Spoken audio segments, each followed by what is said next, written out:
We are all innately capable of wholeness. This is not about being less broken. It's about becoming more whole.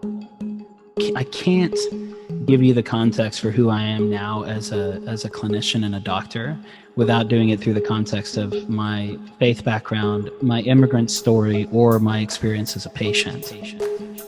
I grew up in the charismatic Pentecostal, kind of all the gifts of the Spirit church. And as an adult and somebody who now works in the world of neurotheology, which is neuroscience and spiritual experiences, reframing the healthy aspects of that as something that I can reinforce, and then reframing some of the really damaging and traumatic aspects into something that I can develop into a more well-rounded whole human being as a result of some of those, and even being willing to name some of those pretty strongly experienced and strongly reinforced encounters as trauma. The culture that I grew up in, a faith-based environment, was so performative and so performance-driven that it developed a significant part of my psyche. So I developed a chronic pain syndrome, and I was raised in a charismatic culture that if you pray hard enough and you believe hard enough and you get anointed in enough oil, that you'll get healed and that you'll get better.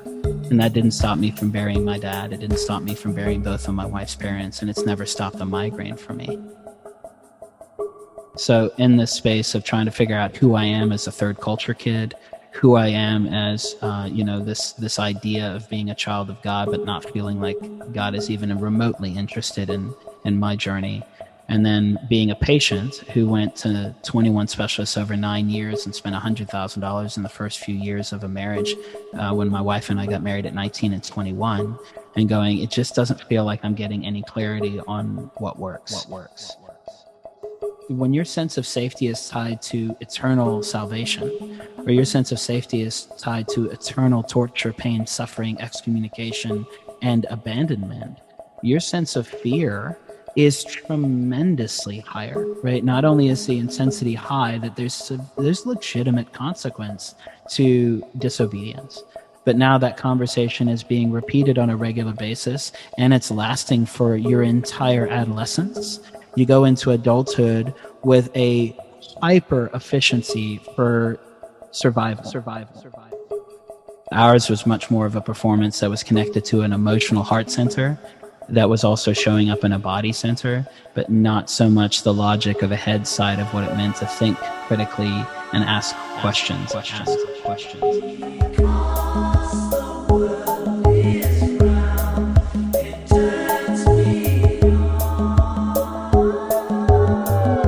This is Infants on Thrones. Baby steps. You want someone to preach to you. The philosophies of men. I like magical toys. You want religion, do you? Mingled with humor. I don't believe in them. There will be many willing to preach to you the philosophies of men mingled with humor. We are evolving. Baby steps. You can buy anything in this world of money.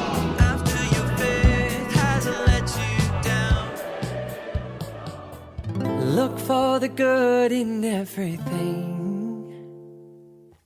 Look for the people who will set your soul free. It always seems impossible until it's done. Look for the good in everyone. All right, welcome back to Infants on Thrones. I'm Glenn Ostland, and this is episode 729, Managing Religious Trauma, a whole brain approach with Dr. Jerome, author of the brain-based enneagram. So, what happens when a white African refugee kid from the Congo moves to Tennessee, joins the Pentecostal church with his family, grows up, eventually leaves the Pentecostal church, experiences crushing migraines, searches for medical-neurological-based answers, can't find them, stumbles across the enneagram, sees the potential value for creating a whole brain approach to healing, and becomes the change he was hoping to see in the world? Well, listen in to find out. And if you're interested in the enneagram or on healing from religious trauma yourself, come take a few minutes to fill out the new survey on the website infantsonthrones.com. And now I give you the fascinating story of Dr. Jerome. Enjoy.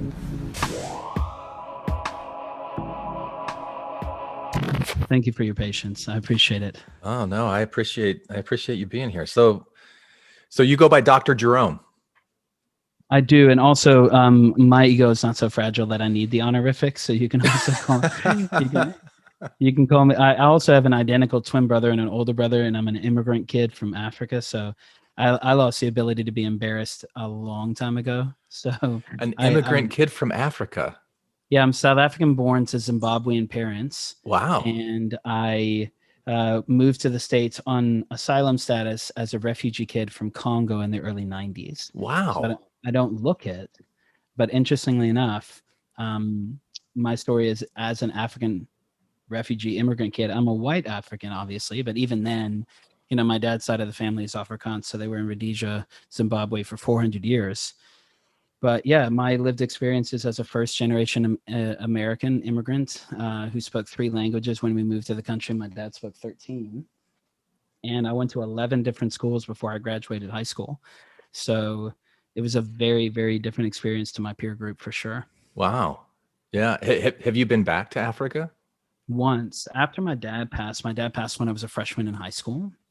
And we went when I was 17. But, the interesting thing is, Glenn, that growing up as a third culture kid without any relatives, I don't have any grandparents. All of them have passed.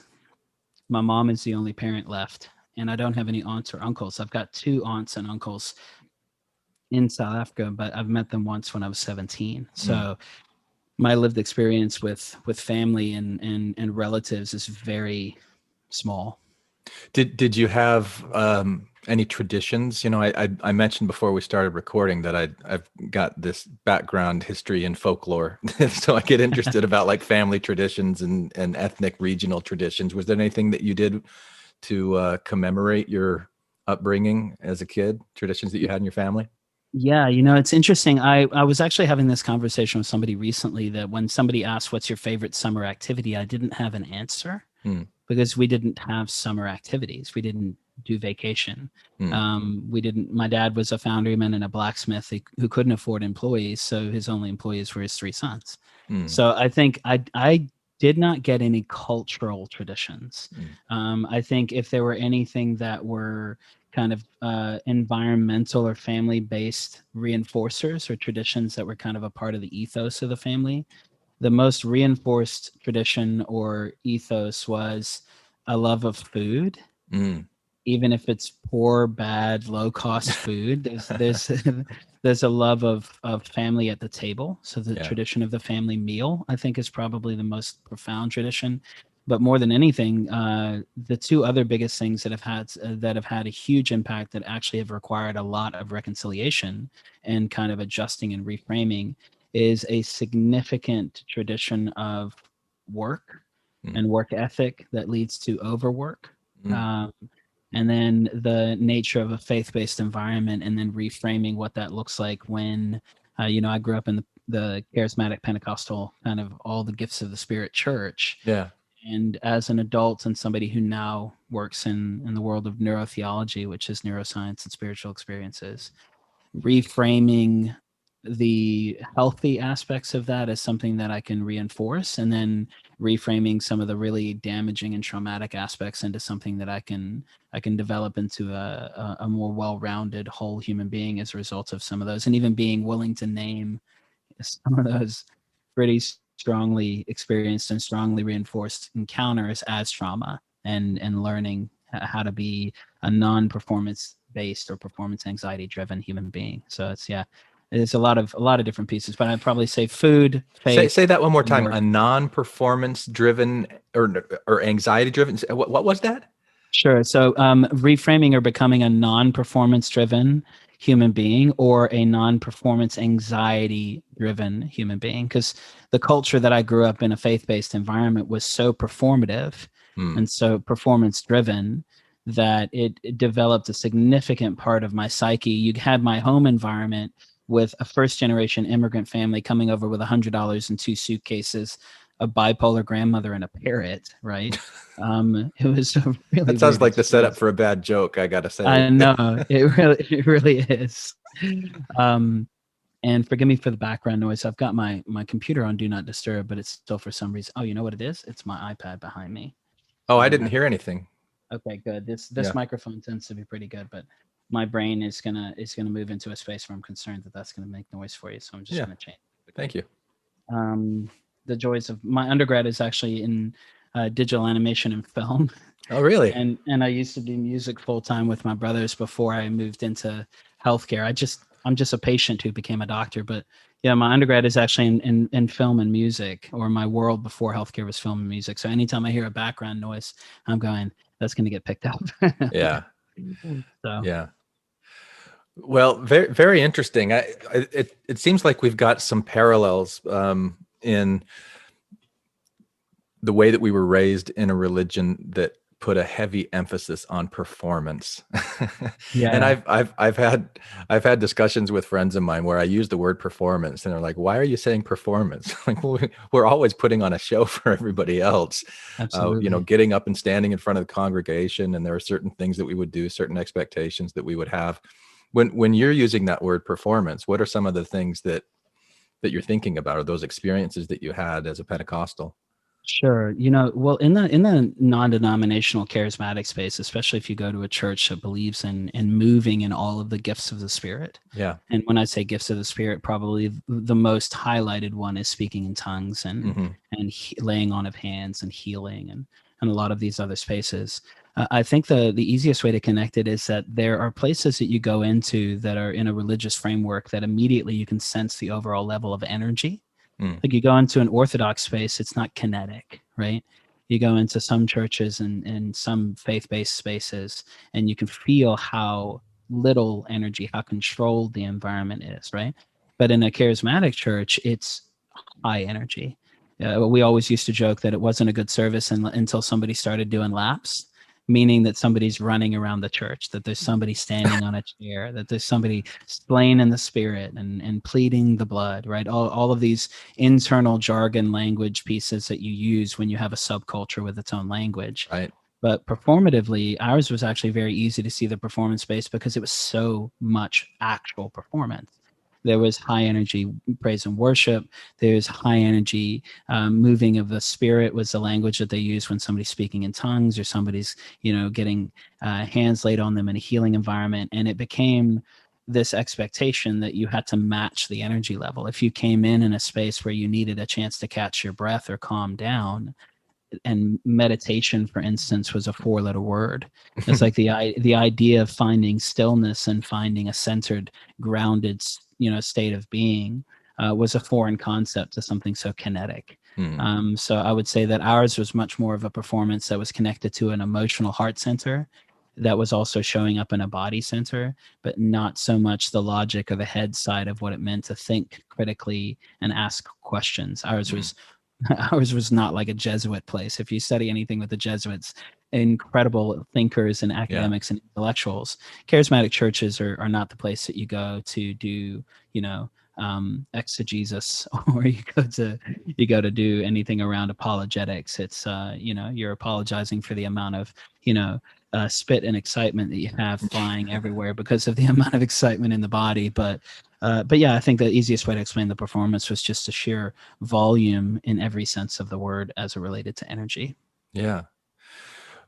Well, this is fascinating. So could you talk a little bit about that shift that you made? I mean, you said earlier that you're a patient who became a doctor, and what was that path like for you? How did you change your views of this tradition that you were raised in, and the way that you view it?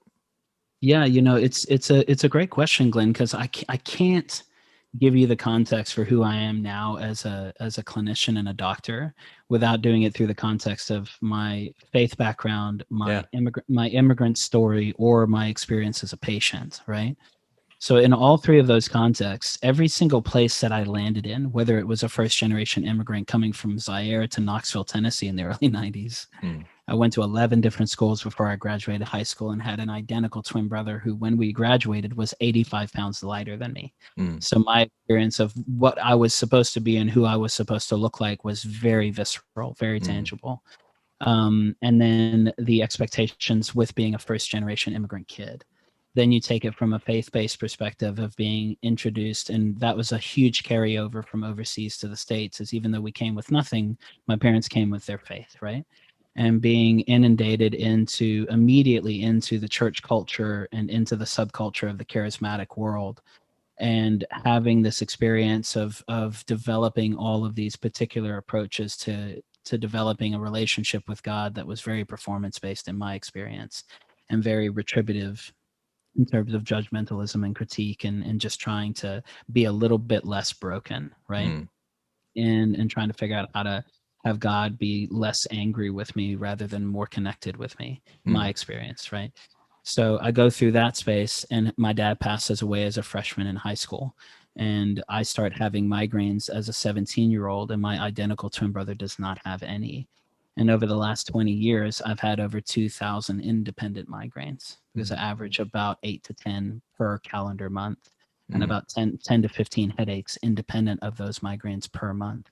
So I develop a chronic pain syndrome, and I was raised in a charismatic culture that if you pray hard enough and you believe hard enough and you get anointed in enough oil, that you'll get healed and that you'll get better. And that didn't stop me from burying my dad. It didn't stop me from burying both of my wife's parents, and it's never stopped a migraine for me. So in this space of trying to figure out who I am as a third culture kid, who I am as this idea of being a child of God, but not feeling like God is even remotely interested in my journey. And then being a patient who went to 21 specialists over 9 years and spent $100,000 in the first few years of a marriage, when my wife and I got married at 19 and 21, and going, it just doesn't feel like I'm getting any clarity on what works. I didn't know what worked in terms of being a twin, or being a student, or being a peer, because we were changing schools every year.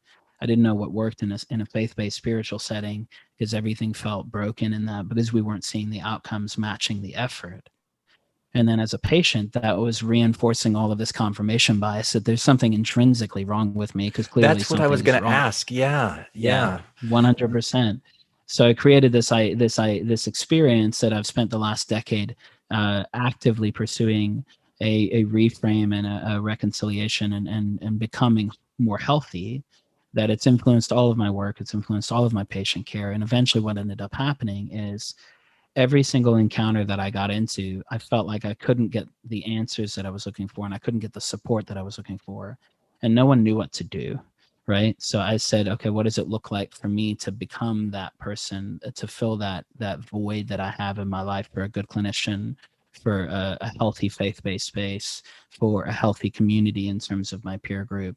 And I went from digital animation, special effects production as an undergraduate, to music full-time with my brothers, to when that career ended abruptly overnight, ended up moving into pursuing the clinical degrees and becoming the doctor that I couldn't find. And that led into studying functional neurology, studying neuroscience, studying functional rehab, and then getting introduced to things like the enneagram, and having that entire experience all over again of going, man, this seems cool, but it also doesn't feel like it's comprehensive or holistic. Health isn't holistic. My experience as an immigrant isn't holistic. My faith-based experience isn't holistic. And now I'm looking at this enneagram piece going, it still feels so darn reductive, that I got back into another space that said, I think there's a better way to do this. And that's been kind of my bias, to keep maneuvering into innovating new ways to look at old conversations, because I've had to do that my whole life. Yeah, that's fascinating. Can you tell me, you're saying that your experience was, especially with the Enneagram, that you saw it as being reductive rather than being holistic, but that was a pattern that you were seeing in a lot of these different areas, things that were reductive instead of holistic. Could you explain a little bit the difference between the two? What do you mean by that? Yeah, I think, one of the easiest ways to put it, Glenn, is there's a line in the opening. It's actually the first line in the book after you get past the table of contents in the brain-based Enneagram. And it says, we are all innately capable of wholeness. This is not about being less broken. It's about becoming more whole. And the reality was, in so much of the things that I was seeing, from faith-based spaces to clinical spaces to enneagrammatic spaces, was that when you get introduced into the conversation, it feels like so quickly everybody diagnoses you based on what's wrong with you, right? The church is like, here's where you're broken. the healthcare system is like, here's where you're broken. And the Enneagram is saying, here's where you're broken. And I'm like, as human beings, we're really, really good at consistently reminding ourselves and others what's wrong with us, right? But I'm not seeing the language that moves into, okay, I see that as a diagnostic, not a diagnosis. I don't want you to give me a diagnosis. I want you to give me something diagnostically that lets me know that I'm not as healthy as I could be. But where are the opportunities? Where are my blind spots? How do I move into a healthier version of myself? I don't want to just suck less tomorrow. I don't want to just be less broken tomorrow. I want to actually try and develop this idea of becoming more whole. But the challenge is in all of those spaces, from faith to healthcare, the Enneagram, it's so compartmentalized and it's so reductive that I'm either this particular denomination, or I'm this particular part of the body of Christ or the church of whatever you ascribe to, that I kept being reminded what box I was fitting into and how many people were not allowed in that box and how many people weren't allowed out of that box. Like the restrictive boundary goes both ways. Yeah. And then in healthcare, how much was not possible, how they couldn't do anything for me, how I was just going to be that way forever. And then in the Enneagram, getting the introduction of saying, well, this is the type that you are, and these are all of your character flaws, and you'll know who you are based on how much shame you feel. Wow. Like, right. And this is one of the things. If you talk to most people when they get introduced to the Enneagram, one, they were proselytized so hard on it by a friend that, you know, and anybody who knows anything about most faith bases, but especially if you know a Mormon background, proselytizing is kind of part of the fabric, right? Yeah. And one of the things that's hard is all of a sudden people have the bias of being put off because they've been inundated with the idea without permission and without consent. It's just been kind of pushed into their arena or their purview.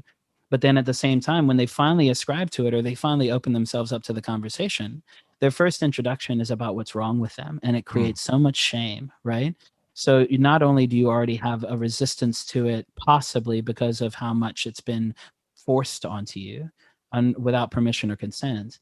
But now you finally opened yourself up to the conversation, and all it's done is reminded you even further of where you're missing it. And part of that, in terms of the brokenness versus the wholeness or the holistic side of it, is in every single aspect that I'm talking about, from faith to healthcare to the Enneagram.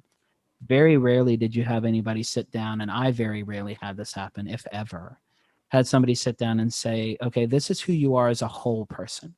Like if you're Imago Dei and you're made in the image of divinity, and whatever that divine name is called, whether it's, you know, in whatever any of the perennial traditions are, or even the offshoots and the subtext or the subsets, subcultures, let's assume you're made in the image of divinity. Okay, well, how do I model and experience contact with all aspects of that, all aspects of the divine, whatever that may be called?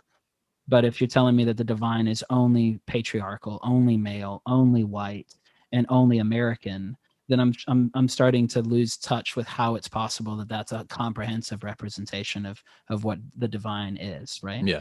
And then you look at healthcare, and every single doctor you go to is so compartmentalized that they're only looking at you as a system, not as a person.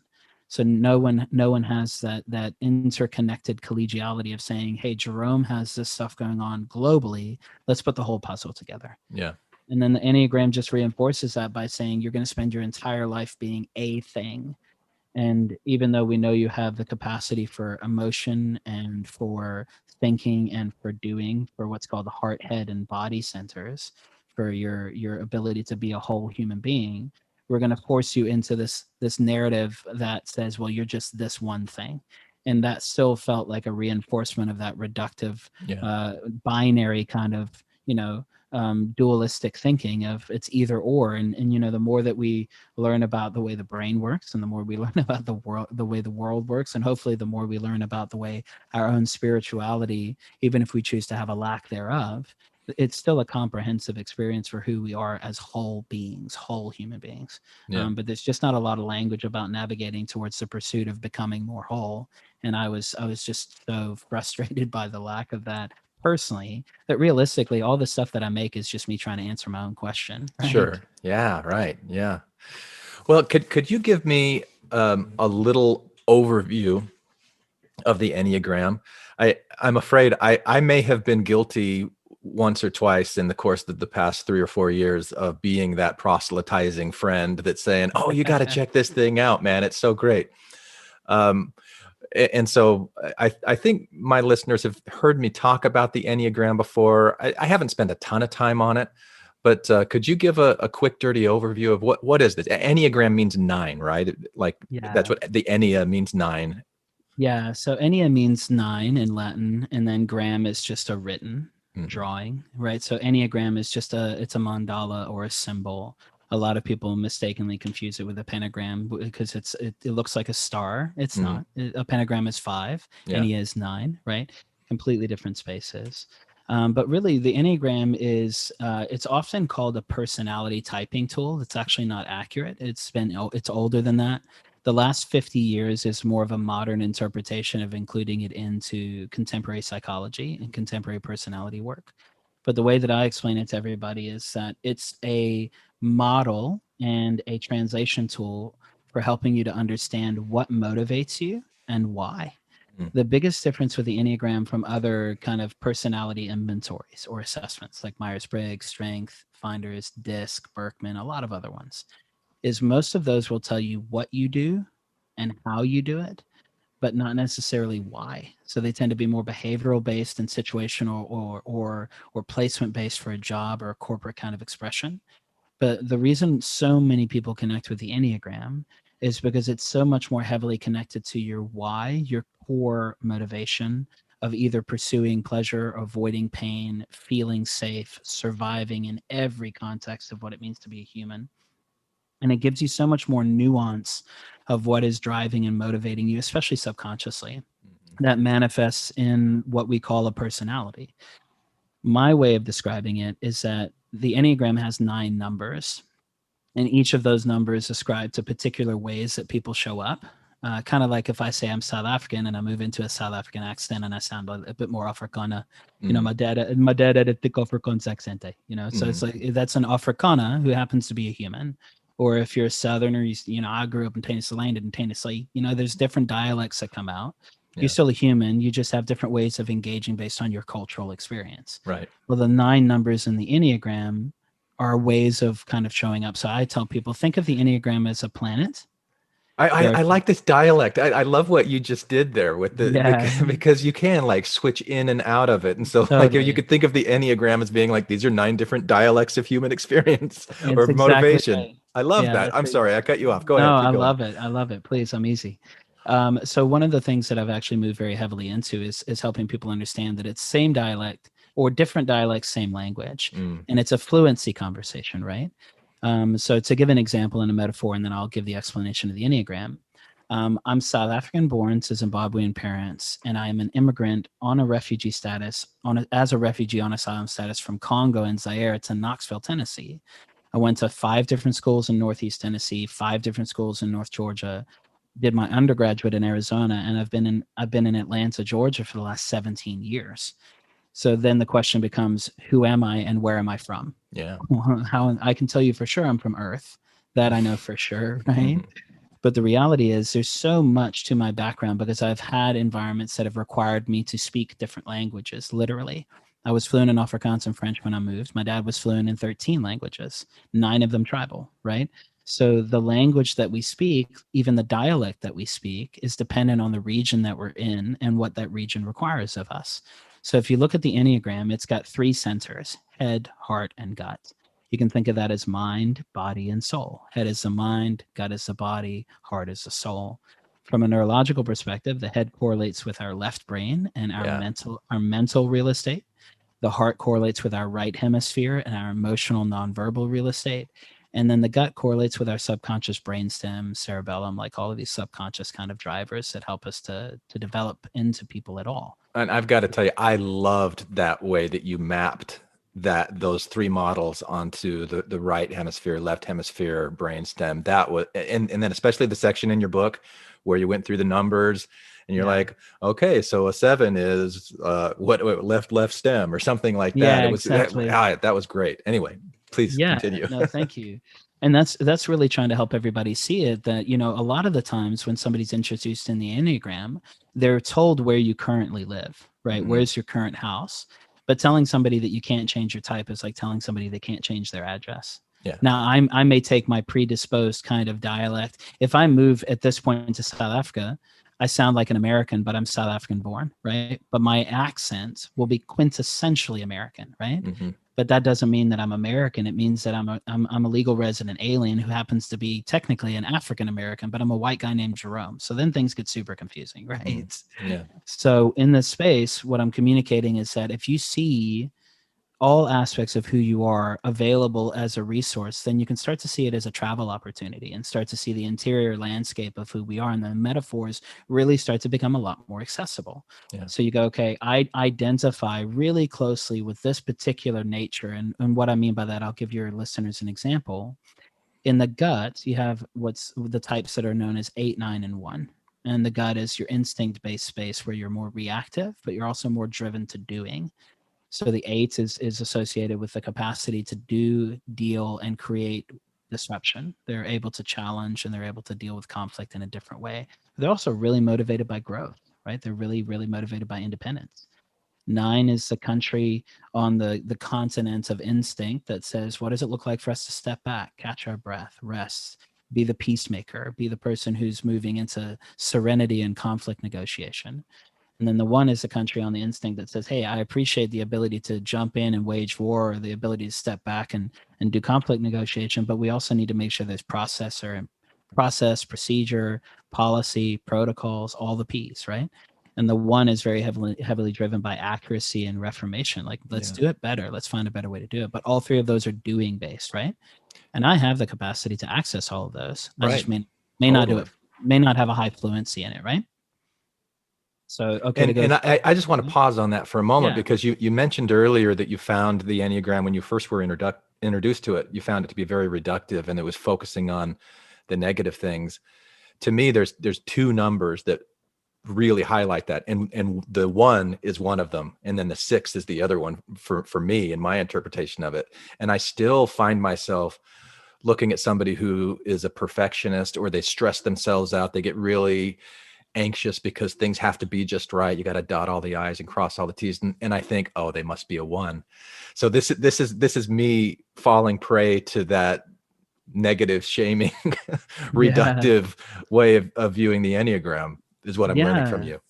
Totally. And, and this is also the thing where there's so much opportunity to use some of that, reframe some of that positive spiritual language. This is where you can offer each other grace, right? Yeah. Shame is that there's an insufficiency and somebody's missing it. Grace is, it's okay. Even if you're not complete yet, we'll work towards wholeness, right? But the reality is, one of the big things that isn't communicated very clearly in the Enneagram that I'm trying to introduce through some of the mental health, the neuropsych, the functional neurology, is that this isn't just built in us through our experiences of trauma or adverse childhood experiences. It's also built through what helped us feel good growing up, what helps us feel good now, what helps us feel safe. So whenever I see, I'll use that as an example, or use you as an example, if that's okay, Glenn. Sure. When somebody goes, I have a confirmation bias that tells me that I feel some resistance to 6 and 1, what immediately we know with the way that the brain works is that for some reason, your brain goes, I feel better if I'm distanced from those spaces. Yeah. Or I don't feel safe or as enjoyable an experience if I get closer to those. So what you're saying is, for some reason, in a collective lived experiences that I've had as a human being named Glenn, my brain is telling me that does not feel like an approachable space. It doesn't feel like a viable space to stay. So my survival strategy is to minimize contact with that. And that's because every single space on the Enneagram, like every single human being, has a Jekyll and a Hyde. It has a pro and a con. It has a mature and immature, regulated and dysregulated version of itself. So you are looking at 6 and 1 and going, I've had some legitimate encounters with somebody who speaks that particular dialect that didn't feel as healthy or as life-giving. And, when you have a strong, unhealthy 6, you're dealing with somebody who has unrelenting anxiety and concern about what's about to happen. Their space of saying, I don't feel safe because I don't know what the strategy or the plan is. And that type of person who worries constantly can create a lot of friction and create a lot of anxiety, especially if you grew up around that energy and it didn't feel life-giving for you and you decided to move away from it. So a lot of people either grew up, if you're low in a 6 or a 6 feels a bit allergic to you, you either grew up in an environment that did not produce or create fluency in what it looks like to strategize and plan and forecast in healthy ways, and didn't show you the fruit and the benefit of what it means to be loyal and committed and trustworthy and have integrity. And because there was a lack of demonstrated kind of reliability in that space, your brain went, well, that's wishful thinking to pursue that. I've got other areas that I could be more committed to investing my time and energy, because the return on the investment to stay in that, I don't have enough data to support that that's viable. Yeah. The other, so it wasn't rewarding enough, right? Yeah. The other side of it is that it could have been really risky. You grow up in a space where you have a lot of experiences with people who aren't trustworthy, especially as it relates to relationships and family dynamics and companionship, and somebody saying, hey, I'm trustworthy and we've got a plan and a strategy that's going to keep you safe and connected. It's also one of those things, as an example in scripture, for somebody who's recovering charismatic and you being in a Mormon space. There's a lot of the sixth energy is the space of loyalty. So a lot of the times when we grow up in a faith-based space, it's like you're just on the edge of being kicked out. You're just on the edge of being excommunicated or forsaken. Or being unworthy. Or being unworthy or unwelcome, right? You're about to be outside of the tribe. So that constant reminder of you're never really going to be fully safe in the fold. You're never really going to be we're never really going to be fully committed to you being a part of the family, right? That takes the part of your brain that goes, well, is loyalty real and is loyalty viable? And it goes, no, I mean, if I'm always on the edge of being somebody giving up on me and giving up on our relationship, and they're not going to be a companion, why would I stay there? Yeah. So a lot of the times you can end up in a space where you leave that space because it doesn't feel viable. Or, for instance, to give you some opportunity to connect with the one, somebody who's very high in a one energy, where it offers a chance for compassion and grace, if you're kind of allergic or resistant to that one space, is to realize that your idea of somebody really just browbeating you over achieving everything in excellence, that a 99 is not acceptable and it's not good enough, only 100 is good enough. That idea of somebody being that aggressive or that assertive or that intentional about saying you have to do it better, it's never good enough, that kind of experience is so daunting and so intimidating. The difference between somebody who's low in a one and somebody who's high in a one is you could have had those exact same encounters, but the person who's high in a one did not have an exit strategy. If you're low in a one, you had a way to get out of that environment and decide, I don't want to live there. I don't want to speak that language. But somebody who's high in a one, they couldn't move. They were locked into that place. And in order to survive, they had to become fluent, because the reality for them is if they do it better, it's not that their life feels more enjoyable, it's that it feels less painful. So when you look at somebody who's in a one space, you're seeing somebody whose constant effort is just to mitigate pain. And that's a really, really hard, that's a chronic pain diagnosis that's relational and mental and cognitive, and it shows up in different ways. But to see somebody who is showing up in the diagnosis of a perfectionist and realizing it's actually somebody who's just constantly trying to mitigate pain, that's a hard place to be. I am so blown away by what you just said, and I've got so many questions. I want to dig into it more, but I don't want to stop you from making your way around the enneagram. Sure. I stopped you with the gut thing, so I want to put a pin in this. I want to come back to it. Sure. And have you continue, because you were talking about the gut or the brainstem. Yeah, and then we can move into the heart. Yeah. So anybody who's familiar with the Enneagram will realize that I not only inverted the Enneagram vertically, I also mirrored it horizontally. So it's flipped upside down, and then it's flipped horizontally as well. So it puts the left hemisphere and the head center on the left, the right hemisphere and the heart center on the right, and then it puts the gut and the brainstem below, because that's the normal anatomy of a brain. A brain. It's called a coronal view. It's like looking at the back of somebody's head. So as you're imagining this, if you looked at the back of somebody's head, you'd see the head center on their left side, the heart center on their right side, and then the gut center would be at the base of their skull. Is kind of the way that it orients. It's also funny because without any knowledge about neurology or neuroscience, I always found it entertaining that the gut was above the head, right, and the gut was above the heart. And I went, even without the neuroscience, I don't think I've ever met anybody whose gut is above their head or their heart. So fortunately, people have pushed back very little on that, because I keep going, well, it doesn't really make sense to have the gut above the head. But coming back to the explanation, 8, 9, and 1 are the guts. 2, 3, and 4 going around. If you imagine this as a clock and we're going counterclockwise, and the numbers are in backwards order. 2, 3, and 4 in the heart center. And the heart deals with nonverbal communication, relationship. It deals with all of the things that we talk about when we describe emotional health. So the 2 is the country that has the dialect and the anthem of nurturing and cultivation and unconditional love. 3 is the country that has the anthem of achievements, success, confidence. They're your confident person who's able to be the leader who paints the big picture, right? So the 3 is that energy that says, I'm going to be very charismatic and very professional. The 4 is the place of the heart that drops into the depth, and the I call it the free diver, right? It's the person who knows how to be vulnerable, knows how to deal with emotional pain, but sometimes can drop in so deep that they don't leave themselves enough time to come up for air, right?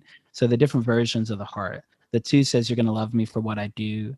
The 3 says, you're going to love me for what I make. And the 4 is saying, I hope at some point I can love myself and you'll love me for who I am. So it's what I do, what I make, and who I am. But they're all heart-centric, relationship-based things that are motivated by very, very different things. And I always tell folks, if you go to Europe, you can cross the border on very small countries and have a profoundly different experience. They're on the same continent, but their culture is so different. Yeah. So the culture of 2, 3, and 4 is on the continent of heart, but very different dialect. And then if you cross over, in the Enneagram world is known as the existential gap between the head and the heart, is actually what I talk about is just the dividing line between the hemispheres. It's where the corpus callosum lives, so it's not too crazy to see that. Yeah. But when you cross over to the head, you've flown into a continent where 5, 6, and 7 are all tied to what we think. Logic, deductive reasoning, or the lack thereof, right? It's the idea of what is ideas saying. So for instance, 5 is the country that speaks the dialect and the language of investigation and research and observation and data and clarity and insights. It's like, I need more information. 6 is the one that says, okay, well, what's the strategy? What's the plan? Are we loyal? Are we committed? Do I have guarantees? And do I have courage to move into things that don't feel guaranteed, right? 7 is where we experience enthusiasm. 7 is your warm-natured, bright countries that have a lot of capacity to get outside and have an energetic encounter. 7s are very different energy. They're tied to enthusiasm. They want novel experiences, and their gift is inspiration, right? So one of the ways, 2 examples that I give of the difference in tone between 5, 6, and 7 is 5 reads a contract, 6 signs a contract, and 7 doesn't care about a contract. Okay, right? So that's one way of thinking about it. And if you hear the question or the statement, I have an idea, and the tone changes, because you can say the exact same thing and the tone changes. 5 will say, Eureka, I have an idea, right? 6 will go, I've got an idea on how we can do that. And 7 goes, hey, I got an idea. Yeah. Right. There's a different. You can see like, the eyebrows. The eyebrows immediately go up. You're gonna love this idea. You're gonna love it. You're gonna love this. I got this idea. Yeah. Right. So all of them are tied to ideas, but with very different energy. But we look at it and go, if the head is tied to our thinking, mental real estate, and the heart is tied to our feeling, emotional real estate, and the gut is tied to our action, reactivity, doing, and physical real estate, you start to see a comprehensive opportunity to go, what's my relative relationship with my mental health, my emotional health, and my physical health? And all of the access points for these metaphorically through the Enneagram are known as the gut, head, and heart. And they each have 3 different kind of countries. But then even when you land in the country, if you've ever visited anything, especially including the States, there's a lot of subcultures within each of those spaces. Absolutely. So I say high level, super high level. If anybody's looking at the Enneagram, just asking yourself the question, how do I think? What do I feel? And how do I show up in the world in my body? The Enneagram helps us to answer some of those. And the brain-based model is trying to do it comprehensively. And one of the things that I really love about your approach in your book is that you emphasize so strongly that nobody is a single type. And, my experience with the Enneagram, I liked that about the Enneagram as opposed to a Myers-Briggs or one of these other personality types, because even the way that I was introduced to it was that I might be 7 dominant, which I'm 7 dominant, but in times of stress, I might go into a 1 dominant where I've developed habits there, or in times of relaxation or peace, I might go into the 5 space and experience that. But I can also, as I get healthier, just as a human being, accessing these other places and becoming more whole. So that the goal is to really be able to access the strengths in every single one of those areas that you just described. And that was exactly what you were saying in this book. So the question that I had earlier that I wanted to put the pin in, you were talking about particularly my aversion to certain aspects of the 1 or certain aspects of the 6. If you think, okay, I'm on that 7 dominant where I've got the wing of the 6, or I have experience going into the 1, could maybe some of that discomfort that you were describing not just be because of people who I was living with and people who I was interacting with, but just my own internal experience of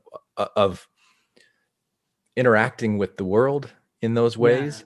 And what, from that neurological perspective, what does that say about the way that my brain has developed in certain regions and areas and how I process information?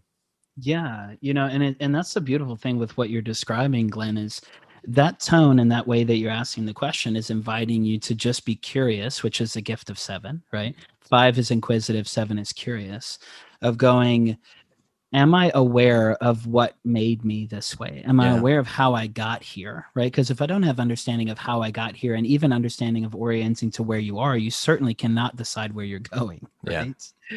So that opportunity to just reflect is really, really powerful, especially if the reflection is not tied to mitigating a problem or triaging an issue, right? Yeah. So that being said, it's a combination. I always tell people the way that we develop as human beings is a combination of nature, nurture, and conditioning. So nature is how we came out of the factory. That's our genetics. Nurture is our epigenetic expression based on what the environment calls for, right? And then conditioning is very heavily tied to discipline and discipline-based conditioning. So how were you disciplined growing up? How did you receive it? How did you experience it, which are different things? And then how did you begin to develop your own strategy and dialect for self-discipline, right? 7 energy, for instance, has a very different experience most of the time, unless it's got also some support from 5. 7 energy is the most curious, lighthearted, rambunctious, adventurous ADHD part of the brain because it's taking everything in. It's absorbing everything that life has to offer. But their relationship with self-discipline is going to be very different than somebody who's high in a 1. 1 has got to be so disciplined in the precision and the accuracy of what they actually do that their experience and their dialect, it's like if you look at the difference of a Caribbean culture compared to a Soviet Union era culture, right? You look at Germany or Siberia or these cold kind of weather climates. Their stoicism is very different to the sheer volume of expression that a warm weather climate has. So we all experience this for different reasons, and we've reinforced it in different ways. But that being said, understanding that it's both nurture, nature, and conditioning that have led us there, and knowing that the brain is plastic, meaning it can change, and realizing that practice doesn't make perfect, it makes permanent. So the question becomes, what are you practicing? And if you change that, do you realize that the brain will actually change whatever the blueprints are? Blueprints are permanent until you upload a new blueprint. It's like an OS update on your phone. Everybody knows nowadays, if I don't update my phone, what my current operating system is permanent. But as soon as I download an update, whatever is now the update is now the new permanency, right? Yeah. So permanent doesn't mean unchangeable. It just means fixed. And you can change that, right? But for example, one of the things that I would connect to using you as a reference point is one of the things that I'm hoping to encourage everybody with, not only saying you have more than one intelligence center of thinking, feeling, and doing, head, heart, and gut. You're capable of accessing more than one type, kind of like you're capable of traveling to different parts of town and different parts of the country and the continent or the world. But the other part of it is realizing that neurologically, there are no one-way roads. It's not the way the brain works.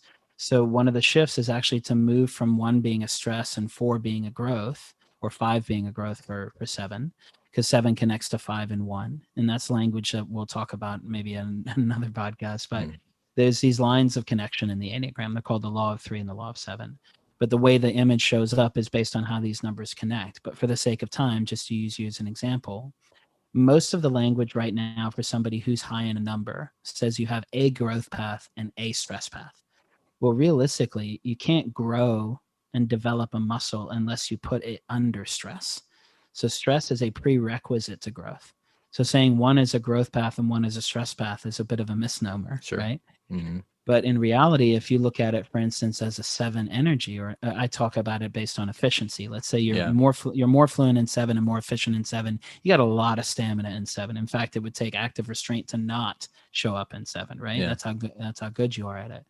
One of the ways to look at it is to say, as a mature 7, somebody who's seeking inspiration, am I able to ask clarifying questions out of that 5 space and investigate some better ways to do this and research, and then step back and observe the results, give myself a chance to digest that information? And am I also putting that into action? Because 7 and 5 are stuck in the head. You're just thinking. It doesn't mean you're doing anything with it. So after you've asked those clarifying questions and you've got some of those insights from the 5 and you've accessed that inspiration in the 7, what are you doing about it? If you don't use a 1 space as a 7 energy, you cannot execute. 1 is the space where we implement and we execute and we do, and we check off our action items and we can check off our to-do list. So when you look at that, for anybody who's listening and wants to understand, if you know a type, just look up the law of 7 or look up the growth and stress paths. They're called integration lines. I'm trying to change that language a bit to regulation. But if every single number, a shorthand way of saying it, Glenn, is every single number has 4 nonstop flights. You have the 2 numbers that are next to it and then the 2 lines that it connects to. Mm-hmm. And if you as a efficient 7 energy, when you're moving in that 7 space of saying, I want to be inspired, I want to be enthusiastic, I want to have a novel experience, checking in with 5, 6, 5, and 1 and saying, what is a mature response, or what has and what would a mature response look like for me based on what I currently understand? And you can ask that question of all 4 of those connecting numbers. You have nonstop flights to all of them. Yeah. So you can access them. It's just whether or not you're intentionally doing so. Yeah. Okay. Well, I see we're about to come up on the hour. Do you have a little bit more time, or do we need a hard stop? I do. I've got about probably 12 to 13 minutes. Okay. I'd really like to hear you talk about from a religious perspective, what is trauma, and like physically, neurologically, what is trauma? Like, what is trauma in the brain, and what does it look like to heal trauma, and how could an approach with the Enneagram be a tool to help? Yeah, it's such a great question, Glenn.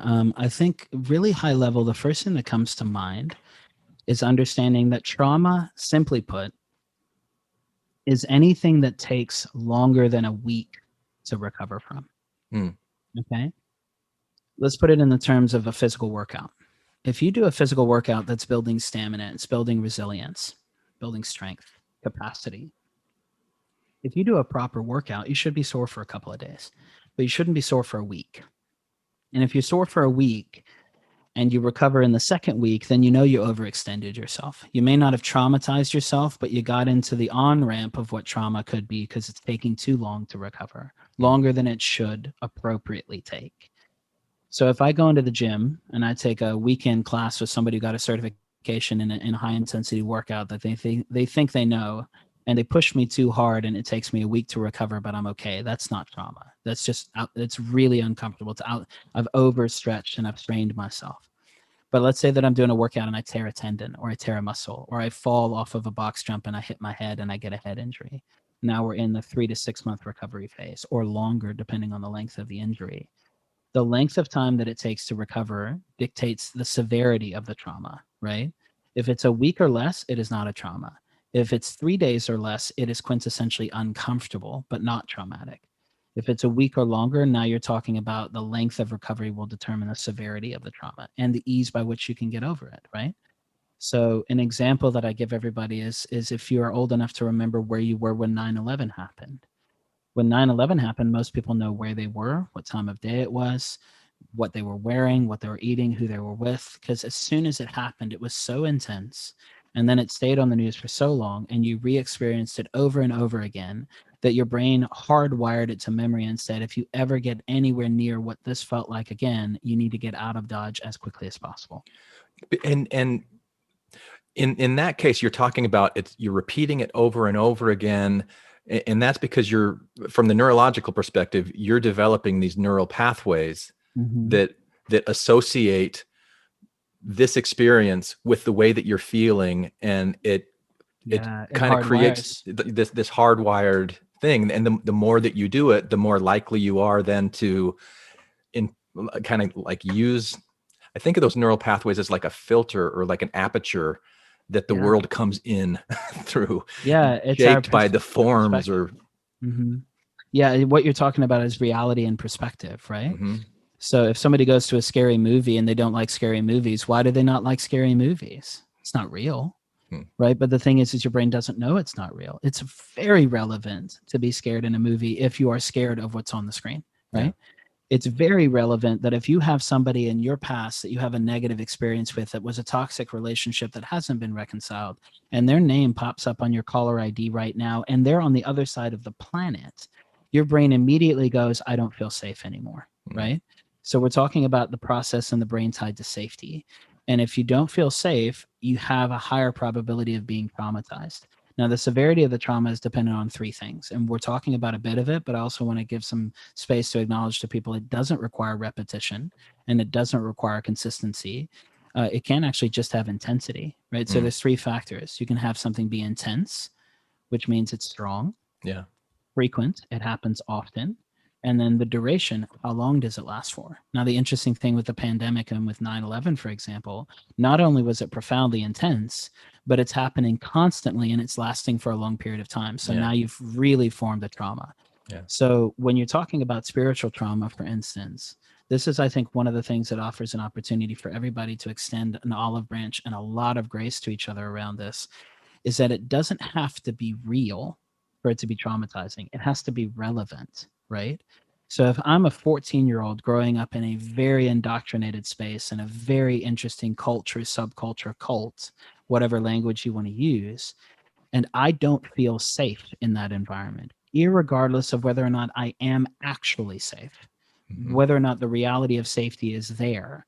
If you are in a space where you are developing pathways around safety and survival strategies, and for some reason you do not feel safe in any environment, but especially a spiritual environment, because you got to talk about when your sense of safety is tied to eternal salvation, or your sense of safety is tied to eternal torture, pain, suffering, excommunication, and abandonment, your sense of fear is tremendously higher, right? Not only is the intensity high, that there's legitimate consequence to disobedience, but now that conversation is being repeated on a regular basis and it's lasting for your entire adolescence. You go into adulthood with a hyper efficiency for survival, right? Now, we don't think of it that way, but in the brain, the brain doesn't finish hardware development for 30 years. So when we're doing spiritual development in adolescence, we don't even have an effective board members. We don't even have an effective executive team. We don't have an established CEO that has all of the skills and capacity. We don't have the faculty, literally, to understand what's happening. That's why it takes 30 years to develop it and be able to reflect in our late 30s, early 40s, and 50s, how our brains process so differently, even in our 30s, never mind our teens, right? So when we're talking about spiritual trauma, the bottom line that I would say in understanding it and then also working with it is that it's first and foremost tied to safety and tied to survival and tied to perceived safety and perceived survival of what feels relevant, even if it's not real. And then being able to recover from whatever your felt sense of trauma was, which was absolutely relevant for you in your lived experience and has to be acknowledged, not dismissed or bypassed. Then the question first becomes not only acknowledging it and being able to connect with the reality of what you experienced in a safe way with support if you need in terms of therapy or counseling or coaching, but then being able to go, is that experience that I had or that trauma that I had based on what didn't feel safe, is that danger or that threat still relevant today? Because if you don't assess that, your brain is running a protocol based on a blueprint that it built decades ago, and it's constantly looking around the corner for the bear that's going to jump out of the woods and eat you. But you haven't seen that particular bear, spiritual leader, parishioner, participant, spiritual member for 2 decades. You haven't encountered that language or that experience. You may have moved out of that country decades ago, but even the idea of revisiting it is traumatic, right? So there's a lot of, I think it's just giving grace for the sake of the time in the conversation, giving awareness that the brain doesn't process in potentials, it processes in experiences. And one of the phrases that I would use about trauma specifically that may help to distill this is when you experience a trigger, your brain does not know that you are remembering it. It is under the impression that you are re-experiencing it. Yeah. So until something comes in and says this is a memory, it is historical, it will re-experience it until told otherwise. So the sooner that you can move into a space, and that's what's known as secondary re-traumatization, but the sooner that you can move into a space where you're like, man, that really hurts, but that was a historical experience. I'm not having that experience again, because your memory makes you think that it is, or else we wouldn't get scared in scary movies. Right? It thinks that it's real. Well, this is so relevant, and I would love to have another conversation with you about this. You know, I've been doing this podcast since 2012, and the tone has really changed. It started off really just this kind of like a fuck you to the Mormon Church and like everything about it, and just like anger, and but then I got to a point where I was concerned that doing that over and over again was reinforcing this trauma, or this secondary reinforced trauma that you talked about. And so what I'm trying to better understand now is, where is that balance between validating someone's experience? Yes, the way that you saw this, the way that you're feeling, it's right, it's valid, but let's take that and then heal from it. And instead of continually reinforcing the things that we're angry about, outraged about, the things that we feel hopeless about. I know you don't have a ton of time, and that's a big question. I can speak to that. Great. I've got a context that I would land with, especially for what you just shared in terms of the arc. Is this has happened a lot more in the last 10 years around what's known as deconstruction. Right. And in the Christian world, there's a lot of deconstruction for people moving from what are known as the largest demographic in the Christian world now is known as a Christian nun. The nun. The nun who doesn't ascribe to anything. Right. And a lot of that is because of the nature of the way that the language in the conversation has changed into this deconstruction language. And what you're talking about is a deconstruction of faith to a degree, right? Like this is not the same place that I grew up in. Right. So the language that I would use in that space, or kind of the framework that I would leave the conversation with right now, is to ask the experience and to think through the questions of what would I do if I was deconstructing my house, right? Because I think this is where a lot of the times the orientation to where you are in the conversation is very, very different if you realize that you're renovating the house versus deconstructing the house versus relocating where you live. Those are very, very different strategies. Or completely demolishing the house. Right. So, or demolishing it, right? So in this situation, are you blowing it up, right? Because you being high in 7 have access to that 8, setting the whole thing on fire and laughing and cooking marshmallows as it burns is very much in you, right? I'm a frequent flyer on that nonstop flight. Exactly. And that's a survival strategy. It's like, that's healthy, right? But my point with, as I go through a developing faith, right? So the reality is the brain develops, it evolves, whatever word feels right for you, it matures.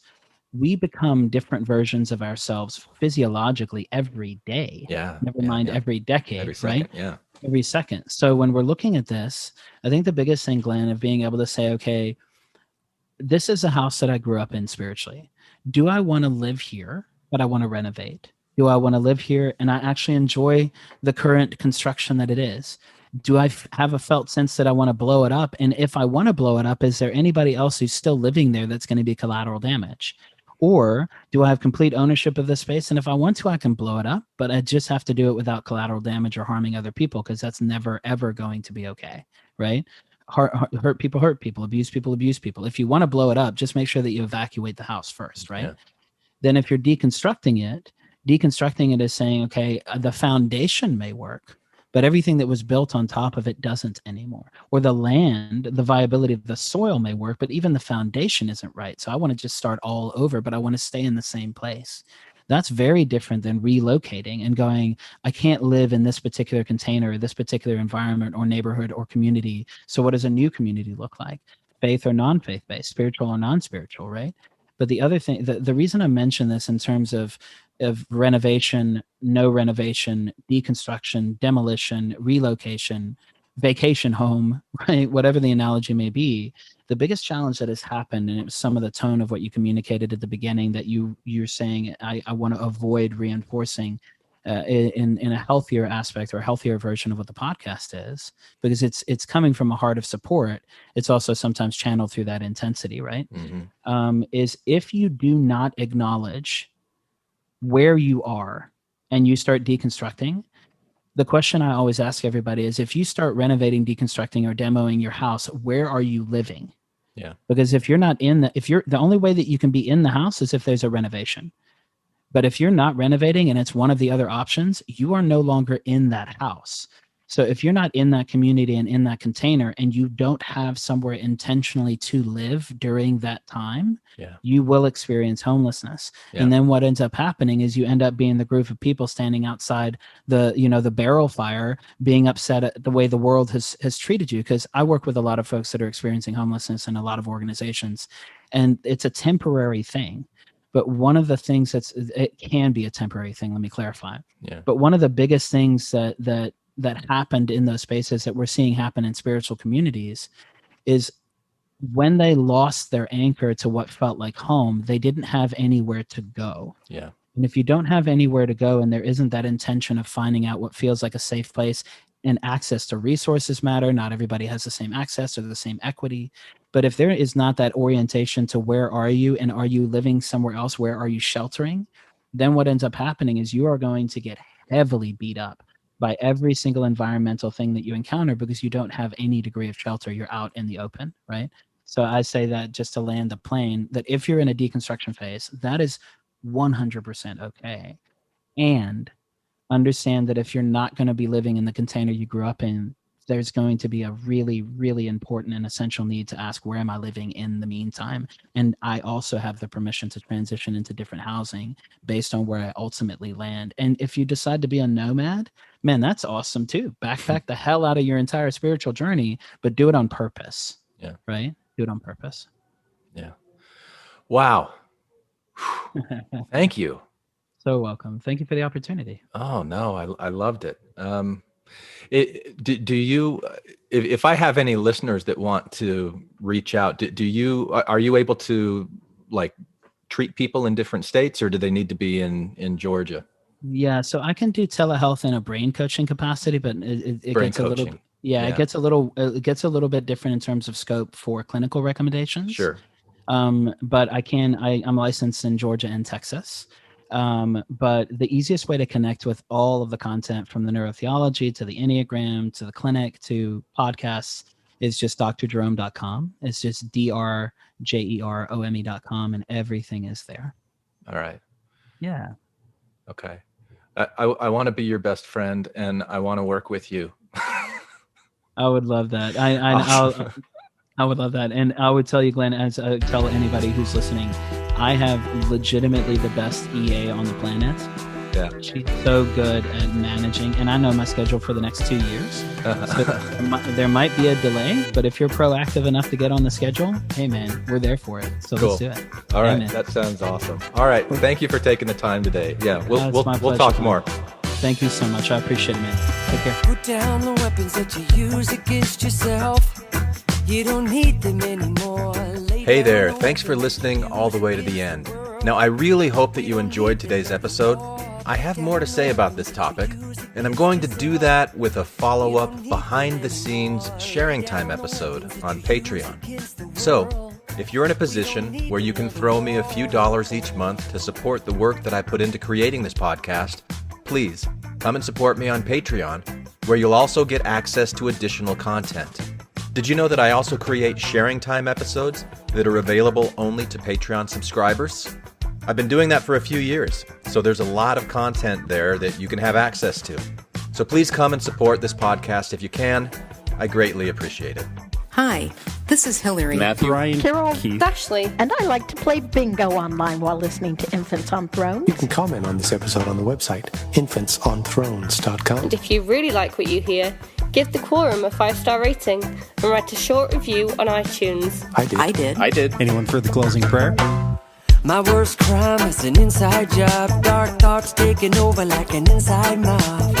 I tune into the scene between the eyes and take a breath. Thank you for listening to Infants on Thrones. I sit still and watch the thoughts float past me. Never mind the future, never mind what the past be. I like to jump and let the universe catch me. 3, 4, watch the beauty blow past me. I keep my pockets light, destination in sight. Keep my actions elevated to compassionate heights. I'm walking past the